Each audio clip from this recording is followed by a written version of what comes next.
partial or complete rotator cuff tear makes it difficult to raise and move your arm.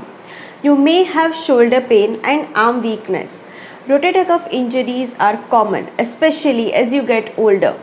Rest, pain relievers, and physiotherapy can help. Some people need surgery to reattach the torn rotator cuff muscles. Hello, Namaste viewers, and welcome back to our channel. I am Dr. Nisha Kanabar from Physio Healer, and today we are going to discuss about rotator cuff tear. What is the rotator cuff? The rotator cuff is a group of muscles and tendons in your shoulder. They help you lift and move your arms away from your body.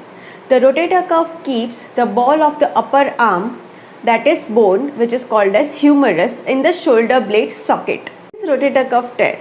The shoulder is a ball and socket joint that's a part of skeletal system. It is like a golf ball sitting on a golf tee. Rotator cuff tears occur when the tendons pull away from arm bone. A tear may result from overuse or another type of injuries. Types of rotator cuff tears. Types of torn rotator cuff include partial and complete tears. Partial tear is with an incomplete or partial tear, the tendon still somewhat attaches to the arm bone. Complete tear, with a full thickness or complete tear, the tendon separates completely from the bone and there is a hole or rip in the tendon. How common are these rotator cuff tears? More than 2 million Indians experience some type of rotator cuff problem every year. Rotator cuff tears affect people of all ages and gender, but the problem is more common in adults. Causes of rotator cuff tear. An accident such as fall can cause a broken collarbone or dislocated shoulder that tears the rotator cuff muscles. More commonly, rotator cuff tears occur over time as a tendon wears down with the age and use, that is called as degenerative tear. People over 40 years are more common at risk.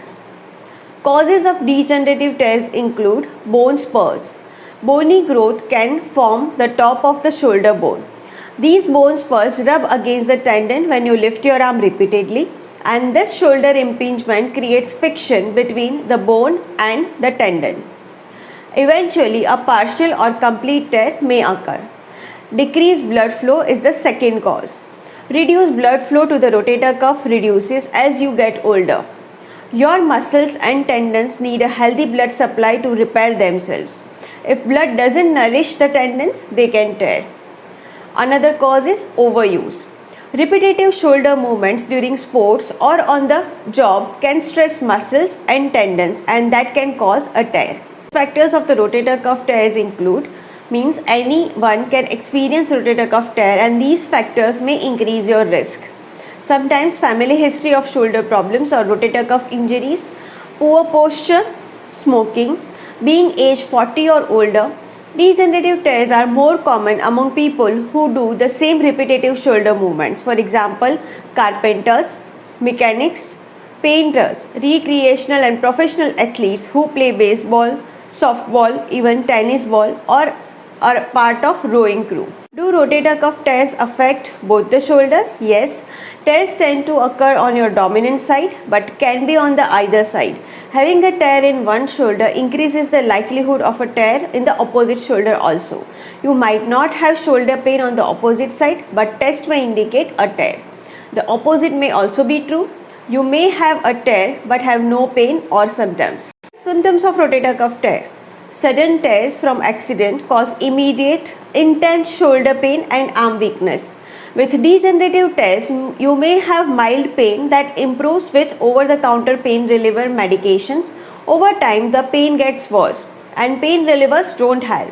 Not everyone has pain, but most people have some degree of arm and shoulder weakness. Signs of rotator cuff tear include difficulty and pain caused by raising your arm, popping or clicking sound sometimes, or sensations when moving your arm. Shoulder pain that worsens at night or when resting on your arm. Shoulder weakness and struggling to lift the arm. How is this rotator cuff tear diagnosed?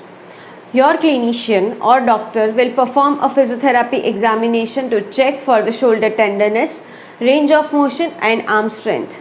To confirm the diagnosis, you may get an X-ray to check for the arthritis or bony spurs. An MRI or ultrasound can be done to look for the tendon tears. In tips, today we are going to discuss about when should you call your healthcare provider, physiotherapist or clinician. You should call your healthcare provider if you experience chronic shoulder or arm pain, pain that worsens at night or interferes with sleep, redness, swelling or tenderness in the shoulder joint area, if you have shoulder or arm weakness. Now, whenever you visit your healthcare provider, what questions you are supposed to ask? You may want to ask your healthcare provider about what causes the rotator cuff tear. So in that case, your healthcare provider may ask you to recall about the activities you do repetitively or any injuries. What is the best treatment for you for the rotator cuff tear? Another question is, what can you do to lower the risk of getting another rotator cuff tear? That is the most important questions you are supposed to ask to your healthcare provider. And another last question you are supposed to ask is, should you look out for the signs of complications? Thank you for watching today's video, and if you like today's video, don't forget to like, share and subscribe us. If you have any queries or suggestions for us, you can always write down in the comment section below.